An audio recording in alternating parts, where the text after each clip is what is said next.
diserahkan kepada hambanya, ya, Pastor Emilia Febriani. Shalom. Shalom. Mari sama-sama kita buka kebenaran firman Tuhan pada pagi hari ini. Sesuai dengan tema bijaksana menggunakan waktu, mari kita buka di Mazmur 90 ayat 10 sampai 12.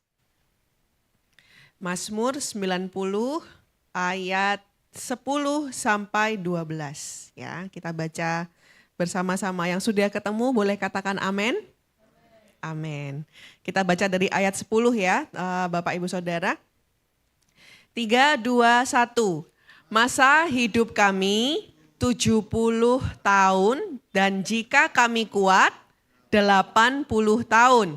Dan kebanggaannya adalah kesukaran dan penderitaan. Sebab berlalunya buru-buru dan kami melayang lenyap. Ayat 11, siapakah yang mengenal kekuatan murkamu dan takut kepada gemasmu? Ayat 12, ajarlah kami menghitung hari-hari kami sedemikian hingga kami beroleh hati yang bijaksana. Yang percaya sama-sama katakan, amin. Bapak Ibu, kita sudah tidak terasa memasuki bulan ini ya, mau sebentar lagi bulan Desember dan memasuki penghujung tahun. Ada sebuah quotes itu mengatakan seperti ini ya, days are short, years are long. Kalau kita itu ngelihatnya hari demi hari, itu sepertinya panjang. Betul ya, apalagi kalau bulan lalu Surabaya panas sekali, kayaknya kok nggak malam-malam ya panasnya. Gitu ya, hari itu bisa berlalu begitu panjang. Tetapi kalau kita melihat tahun, kadang itu kok cepat ya, sudah tahun 2024, bentar lagi tahun 2025. Jadi kalau kita lihat kecil, terasanya panjang. Kalau kita lihat tahun, terasanya begitu cepat ya. Dan kalau di penghujung tahun ini, kalau kita lihat ke belakang, ini pas juga tema kita di bulan ini mengevaluasi waktu Tuhan ya. Kalau kita lihat ke belakang, namanya mengevaluasi itu melihat ke belakang dan belajar gitu ya. Apakah kita sudah mempergunakan waktu kita dengan bijaksana? Amin. Jangan sampai kita menyesal. Bagus kalau hari ini kita memiliki kesempatan untuk berdiam, merefleksikan waktu yang telah kita lalui, melihat ke belakang, melihat apakah hidup kita ini sudah sesuai dengan jalan yang Tuhan mau, sehingga kita bisa melakukan langkah perbaikan gitu ya. Kalau misalkan ada hal-hal dalam kehidupan kita yang Tuhan bicara untuk Tuhan ubah dari kehidupan kita. Jangan sampai kita menyesal. Kita berdoa semoga tahun depan kita makin lebih bijaksana dalam mengelola waktu kita. Amin. Mazmur 90 ini mengatakan umur manusia itu 70 hingga 80 tahun. Dan kebanggaannya adalah kesukaran dan penderitaan gitu ya. Jadi ada nggak Bapak Ibu di sini yang mau hidup sampai 110 tahun gitu? Atau 120 tahun, ada? Kalau sehat masih nggak apa-apa ya, kalau 120 tahun tapi 50 tahun terakhirnya tidak bisa apa-apa ya, buat apa ya, buat apa gitu ya. Jadi kalau kita lihat memang manusia ini ada batas hidupnya. Makanya hari ini kita sama-sama belajar bagaimana dalam waktu yang terbatas ini kita bisa bijaksana dalam menggunakan waktu. Dikatakan waktu ini adalah mata uang ya. Waktu namanya mata uang itu pasti untuk ditukarkan sesuatu, betul ya. Nah, dengan apa waktu-waktu yang kita punya ini kita tukarkan? Apakah kita sudah menukarkannya itu dengan sesuatu yang baik, sesuatu yang bermanfaat, sesuatu yang kekal, atau kita tukarkan waktu ini dengan sesuatu yang sifatnya sementara. Ya. Waktu nggak bisa disimpan, nggak bisa kita tabung waktu detiknya kan berjalan terus, nggak bisa kita hentikan, kita simpan, nggak bisa gitu ya. Tapi waktu ini berjalan terus, yang kita bisa lakukan adalah menggunakan.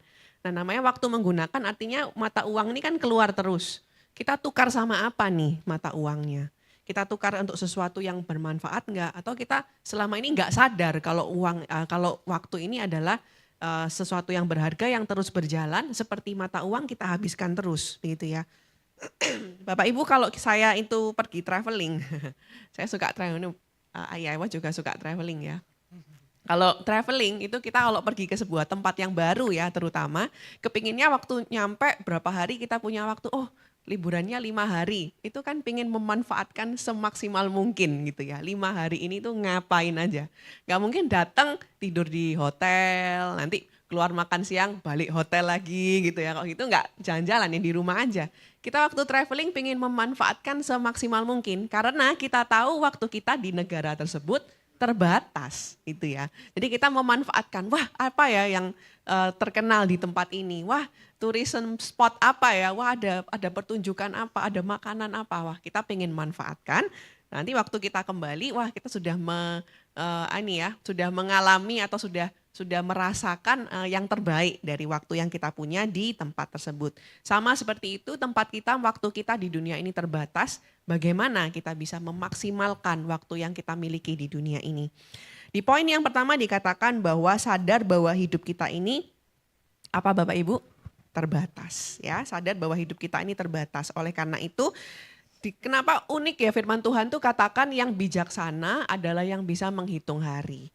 Kalau saya dengar kata-kata bijaksana itu yang biasanya muncul dalam pikiran adalah yang berpengalaman gitu ya. Yang punya banyak pengetahuan, yang mungkin usianya sudah senior, banyak makan asam garam, itu bijaksana.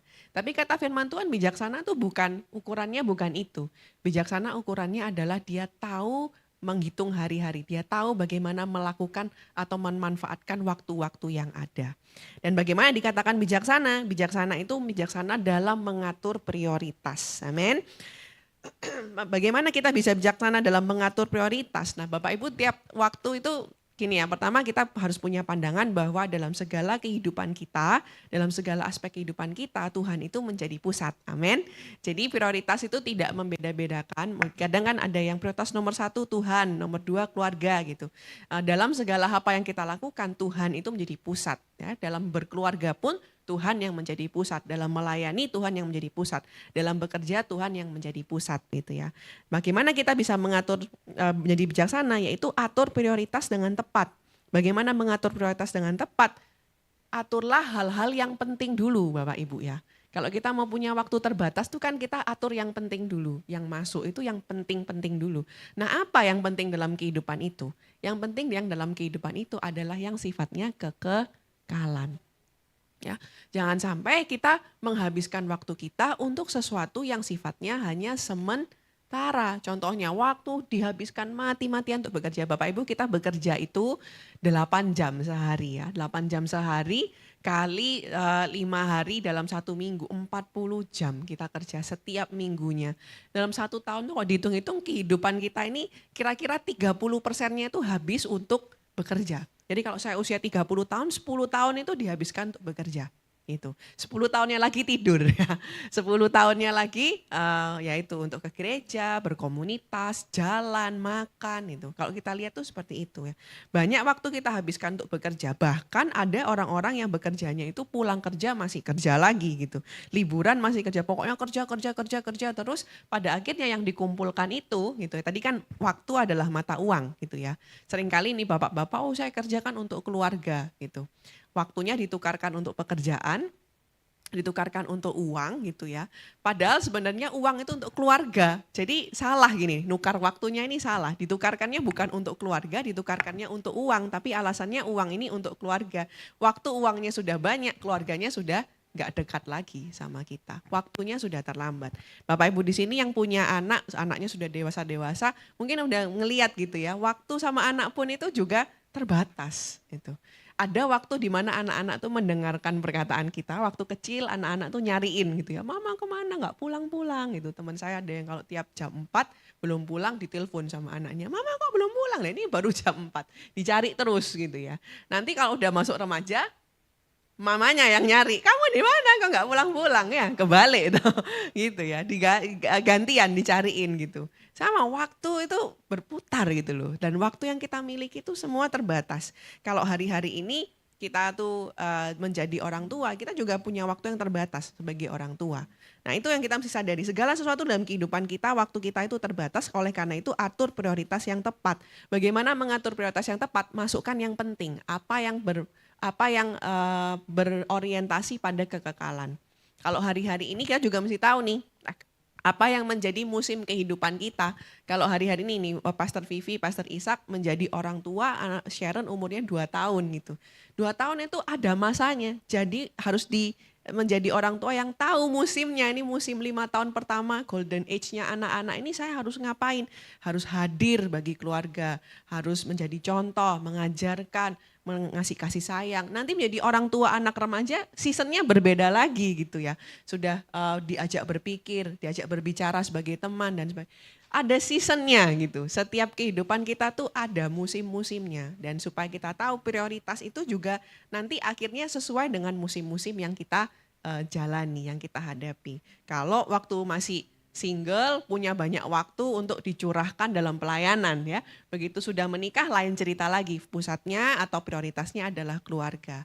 Waktu punya anak kecil, anak jadi prioritas utama. Anaknya sudah mulai besar-besar, mulai bisa prioritas yang lain lagi gitu ya. Jadi melihat memiliki kebijaksanaan untuk mengenal hari-hari ini tuh apa yang Tuhan mau lakukan dalam kehidupan kita dan bagaimana kita bisa memprioritaskan kehidupan kita itu dengan tepat. Pastikan kita berfokus pada kekekalan. Gunakan untuk hal-hal yang berharga. Dikatakan ya, bangun hubungan dengan Tuhan, hubungan dengan keluarga, lakukan hal-hal yang bermanfaat. Bapak Ibu, saya ingat waktu ini ya, di Adiasa tuh pasti kita selalu diingatkan waktu kita terbatas. Sampai seberapa lama sih, sampai seberapa generasi orang itu ingat nama kita? Ya, sampai seberapa anak kita ingat nama kita, cucu kita ingat nama kita, anaknya cucu kita belum tentu ingat nama kita ya. Nanti lama-lama mungkin sekitar 2, 3, 4 generasi nama kita sudah benar-benar hilang. Gak ada yang pernah ingat ada yang namanya Amelia di tahun 2024 itu gak ada yang tahu gitu siapa itu Amelia tahun sekian itu gak ada yang ingat. Ya, waktu kita terbatas, apa yang kita bisa tinggalkan? Tinggalkan sesuatu yang kekal. Ya, yang jadi orang tua tinggalkan hal yang baik untuk anak-anak supaya anak-anak bawa ke keluarganya, keluarganya bawa lagi ke keluarga. Iman diwariskan, itu sesuatu yang kekal.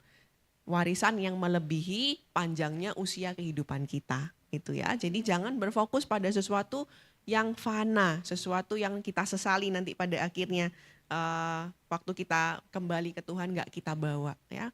Prioritaskan hubungan baik dengan jangan karena satu masalah sepele rusak relasi atau hubungan yang bertahun-tahun. Akhirnya itu juga nggak menjadi berkat, nggak kita bawa gitu. Jangan hanya karena sesuatu yang pendek, akhirnya kita mengorbankan sesuatu yang panjang gitu ya. Hubungan itu jangka panjang, relasi jangka panjang. Jangan sampai kita korban. Hari-hari ini kalau ada mungkin di dalam hati kita ini juga ada konflik dengan orang lain yang kita belum bereskan, ayo dibereskan.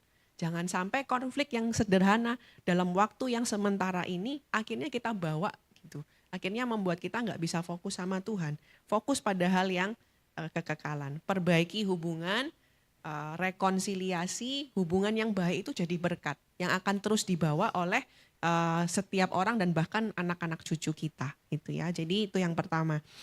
Ingat kalau ini saya ingat Ishak yang pernah cerita ya, kalau kita jalan-jalan ke Malang gitu, jalan-jalan 5 hari, kita nih mau apakah kita akan beli lemari gitu ya di Malang, apa kita beli kasur di Malang tuh untuk kita bawa pulang ke Surabaya, kan enggak gitu. Karena kita tahu perjalanan kita ke Malang cuman sementara, nanti balik lagi gitu, sama. Jangan sampai kita habisin uang, habisin waktu kita, tadi ya waktu adalah mata uang, untuk sesuatu yang pada akhirnya toh kita tinggal. Itu toh akhirnya kita tinggal. Jadi manfaatkan sebaik mungkin untuk sesuatu yang sifatnya kekekalan. Poin nomor 2 gitu ya, bagaimana kita bisa memaksimalkan waktu Tuhan dengan bijaksana, menggunakan waktu dengan bijaksana, yaitu sadar Tuhan bisa murka. Nah seringkali kita ini itu ya memang Tuhan itu adalah kasih gitu dan Tuhan mengampuni setiap kita gitu. Tapi kadang-kadang kita ini jadi mempermainkan anugerahnya Tuhan. Pastilah Tuhan ampuni. Pastilah Tuhan ampuni. Saya ingat bulan lalu temanya juga tentang ini ya, berjaga-jaga. Terus kita bicara kalau kita nih kadang itu iblis tuh bermain dengan cara membuat kita itu menjadi terlena gitu. Ya, enggak lah Tuhan datangnya masih lama gitu ya. Enggak apa-apa, seneng-seneng dulu, tobatnya nanti gitu. Nanti kalau udah umur 50 60 ke atas ajalah baru tobat gitu. Masih lama Tuhan datangnya, membuat kita tuh akhirnya menunda-nunda, merasa masih ada waktu gitu. Sehingga kita terlena gitu dengan itu salah satu tipuan iblis ya, menipu dalam pikiran kita. Nggak apa-apa nanti aja, nggak apa-apa masih punya waktu, nggak apa-apa masih muda, nggak apa-apa masih sehat.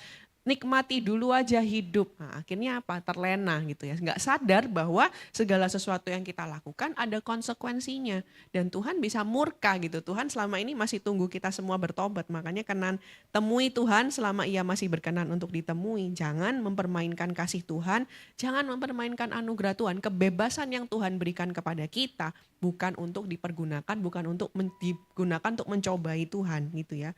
Tapi justru kebebasan diberikan kepada kita supaya kita bisa meletakkan kebebasan itu kepada Tuhan. Tuhan, lakukanlah sebagaimana Engkau mau lakukan dalam kehidupanku gitu ya. Jadi sadar bahwa pada satu saat itu, bukan satu saat ya, Tuhan ini punya murka juga gitu. Dan kalau saat ini Tuhan masih menahan murkanya karena dia masih menunggu kita kembali, masih menunggu kita bertobat, masih menunggu kita kembali kepada Tuhan. Segala sesuatu yang kita lakukan juga ingat ada konsekuensinya itu. Yang muda merokok dan sebagainya, terus kemudian kita pikir oh nggak apa-apa kalau nanti deket-deket usia sudah setengah usia gitu ya, 40-50 tahun lah baru berhenti. Nanti kan nggak apa-apa gitu, masih bisa sehat. Tapi segala yang dilakukan dari muda ini kan tetap ada konsekuensinya. Biarpun sudah berhenti bertahun-tahun sekalipun ya masih ada konsekuensinya gitu. Apa yang kita lakukan, kita bertobat, Tuhan mengasihi kita, mengampuni, menerima kita, iya. Tapi ada konsekuensi dari perbuatan yang kita lakukan. Nah, jangan sampai apa yang kita tabur gitu ya, itu yang kita tuai kan nantinya. Apa yang kita tabur, apa yang kita lakukan, kita nggak tahu nih konsekuensinya nanti itu kapan kita akan menabur dan menerimanya gitu. Jadi perhatikan apa yang kita lakukan, apa yang kita kerjakan, taburlah taburan-taburan yang baik ya. Kan hukum menabur tuh kalau kita naburnya sedikit, nuainya pasti lebih banyak. Itu sudah hukum tabur tuai. Kalau naburnya biji kan nuainya buah berkilo-kilo gitu. Segala yang kita tabur baik itu baik maupun buruk, nanti itu juga yang akan kita tuai karena itu tabur hal yang baik. Walaupun itu kelihatannya kecil, percaya Tuhan akan izinkan itu menjadi buah-buah yang manis yang kita tuai gitu nantinya. Sesuatu yang jauh lebih besar dari apa yang kita taburkan. Amin. Poin yang terakhir, poin yang ketiga, sadar bahwa hidup ini penuh dengan tantangan dan waktu yang singkat. Nah, hidup manusia ini tadi ya penuh berlalunya sangat cepat dan penuh dengan tantangan. Saya percaya Tuhan ini mengizinkan setiap kita untuk hidup di dunia ini supaya kita juga bergantung sama Tuhan. Ya, hidup ini diizinkan kita lalui hari demi hari itu supaya kita makin dekat sama Tuhan. Supaya kita tahu bahwa kita tidak bisa menjalani kehidupan itu sendiri tanpa Tuhan. Ya Pak Ibu. Jadi tiap hal ini udah mau masuk tahun yang baru lagi. Saya kalau tahun baru suka doa yang sama gitu. Seperti yang dikatakan Musa. Tuhan kalau bukan Engkau yang berjalan di depanku, aku gak mau jalan. Biarpun malaikat Tuhan, biarpun janji-janji Tuhan, bukan janjinya tapi pribadi Tuhan sendiri yang memimpin Tuhan. Biar Tuhan yang jalan di depan. Kalau nggak ada Tuhan itu ngeri ya. Segala sesuatu itu kalau kita dengar berita, dengar keadaan, itu tahun ini aja ya termasuk break ini sudah rekodnya terpatahkan terpanas ya terjadi di Surabaya. Kita dari zaman dulu sudah sering dengar lapisan ozon menipis, lalalala. Kita belum pernah mungkin merasakan dampaknya itu sekuat tahun ini gitu ya. Dan kita mulai ngerasain nih dunia ini ya makin rusak karena perbuatan-perbuatan manusia gitu ya. Belum lagi berita-berita tentang politik lah, tentang inilah, tentang itu. Nah kalau kita tuh nggak bergantung sama Tuhan tuh loh, ngerinya kayak apa. Ingat pelajaran yang kita dapatkan dari kemarin kita berapa tahun COVID ya, menunjukkan bahwa kalau punya harta sekalipun tuh nggak bisa apa-apa di hadapan Tuhan. Mau punya jabatan sekalipun tuh nggak bisa apa-apa di hadapan Tuhan gitu. Itu menunjukkan bahwa ya benar-benar Tuhan yang maha kuasa dan punya kendali atas segalanya. Jangan sampai kita masuk tahun baru kita tidak bersandar sama Tuhan, bersandar pada pengertian kita sendiri. Ayo di bulan-bulan ini kita berdoa puasa, kita mohon pimpinan Tuhan, kita berdoa Tuhan bicara dalam hati kita sehingga tahun depan kita tahu kita melangkah dengan iman, kita melangkah bersama dengan Tuhan dalam segala aspek kehidupan baik dalam keluarga, dalam pekerjaan, dalam pelayanan, dalam berkomunitas, di rumah, dimanapun kita berada, kita melangkah dengan iman bersama dengan Tuhan. Dan percaya bahwa Tuhan itu memberikan kepada kita kekuatan. Amin. Tuhan memberikan kepada kita penyertaan, Tuhan memberikan kepada kita kekuatan. Pakai hidup-hidup kita ini, waktu-waktu yang kita miliki ini untuk sesuatu tadi ya yang baik, yang sesuai dengan tujuan kebenaran firman Tuhan. Kemarin saya baca satu bacaan yang bagus ya dari Rick Warren yang judulnya Purpose Driven Life. Dia itu mengatakan 5 tujuan hidup manusia gitu. Yang pertama adalah untuk menyembah Tuhan atau worship gitu. Yang kedua adalah untuk mencintai keluarga Allah gitu ya, hidup bersama dalam komunitas atau istilahnya fellowship gitu. Yang ketiga, Tuhan juga mau kita bertumbuh di dalam kebenaran firman Tuhan, dimuridkan atau namanya discipleship gitu ya. Jadi worship, fellowship, discipleship. Tuhan juga mau kita menggunakan setiap talenta yang kita punya untuk melayani pekerjaan Tuhan, yaitu ministry gitu ya. Melayani di gereja, di luar gereja, segala sesuatu talenta yang Tuhan berikan kepada kita itu diberikan kepada kita bukan untuk kita, tapi untuk kita lakukan untuk orang lain, untuk melayani orang lain, melayani tubuh Kristus. Dan yang terakhir, tujuan hidup kita itu untuk menceritakan kasih Allah atau evangelism, penginjilan gitu ya. Jadi 5 itu dia katakan memuji Tuhan atau menyembah Tuhan, worship, kemudian hidup mengasihi keluarga Allah, fellowship, bertumbuh dalam kebenaran firman, dimuridkan atau discipleship, melayani pekerjaan Tuhan, yaitu ministry, dan menceritakan kasih Tuhan, evangelism, menceritakan kebaikan Tuhan, penginjilan gitu ya. Jadi pakailah waktu-waktu kita ini, jangan fokus sama yang sementara, fokus pada yang kekal. Ya, kehidupan kita sementara, tapi kalau kita manfaatkan dengan sebaik-baik mungkin itu sudah cukup gitu ya. Ingat bahwa bukan seberapa panjang hidup kita, tetapi seberapa berkualitas kehidupan kita. Ada yang hidupnya pendek tapi menjadi berkat bagi banyak orang. Ya, banyak orang ingat, banyak orang diberkati dari cara bicaranya, dari cara berelasi, dari buah-buah pelayanannya. Ada yang hidupnya panjang, tapi nggak diberkati, ya, tidak membawa berkat, malah bawa sakit hati gitu ya. Marilah kita jadi hamba-hamba Tuhan yang bisa mengenal waktu yang Tuhan berikan, punya prioritas yang tepat, memanfaatkan waktu-waktu ini untuk sesuatu yang kekal. Saat kita dipanggil pulang, orang-orang datang berdoa buat kita ya di rumah duka, mereka bilang, duh saya sangat diberkati oleh kehidupannya orang ini. Saya sangat diberkati, bukan saya aja, keluarga saya, rekan-rekan saya sungguh diberkati dengan kehidupan orang ini. Amin. Amin. Mari kita tutup dalam doa. Bapak, kami mengucap syukur buat kebenaran firman yang kami renungkan bersama-sama pagi hari ini Tuhan. Kalau kami boleh mendengarkan tentang kebenaran firman ini, kami percaya Tuhan mau bicara sesuatu dalam kehidupan kami ya Tuhan. Kalau hari-hari ini kami boleh mendekati akhir tahun, kami bersyukur Tuhan. Tuhan sudah sertai kami sepanjang tahun 2024. Kami mau siapkan hati kami Tuhan untuk kami masuk tahun yang baru dengan kebijaksanaan untuk mengatur waktu kami, menggunakan waktu kami dengan bijaksana Tuhan. Ajari kami ya Tuhan bahwa waktu kami terbatas dan biarlah prioritas kami adalah prioritas kekekalan Tuhan. Ajari kami Tuhan tuh enggak main-main dengan kasih karunia, dengan anugerah yang Tuhan berikan, tapi sungguh-sungguh memanfaatkan keselamatan yang Tuhan berikan, mengerjakan keselamatan yang Tuhan berikan.